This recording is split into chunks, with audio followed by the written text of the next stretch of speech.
यवतमाळ जिल्ह्याचा उष्णतेचा पारा हा 42-43 अंशावरती गेला आहे आणि त्यामुळेच आरोग्य विभाग हा अलर्ट मोडवरती आला आहे आणि प्रत्येक PSC असो, प्राथमिक आरोग्य केंद्र असो, जिल्हा रुग्णालय असो, या ठिकाणी उष्माघात कक्षची निर्मिती करण्यात आली आहे। आपण पाहू शकतो की यवतमाळपासून सावरगड या ठिकाणी जर पाहिलं तर असाच एक उष्माघात कक्ष या ठिकाणी तयार करण्यात आला आहे। या ठिकाणी एक रुग्णसुद्धा याचा उपचार घेत आहेत।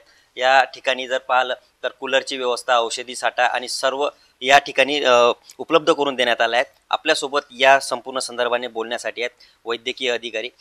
मॅडम, काय नेमकी उष्माघातापासून बचाव करण्यासाठी नागरिकांनी काय काळजी घ्यायला पाहिजे? उष्माघाताचं प्रमाण राज्यात वाढत आहे, त्यामुळे आपण नागरिकांना सकाळी 12 ते 4 पर्यंत आपले सगळे 12च्या आतमध्ये आपले सगळे कामं आटपून घेण्यास सांगत आहे।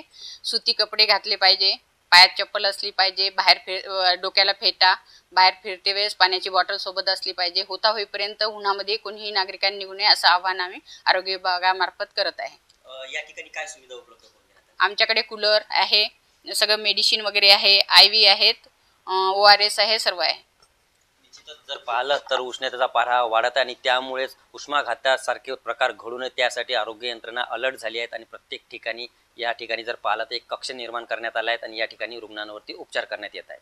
निलेश पाळगे, ABP माझा, यवतमाळ।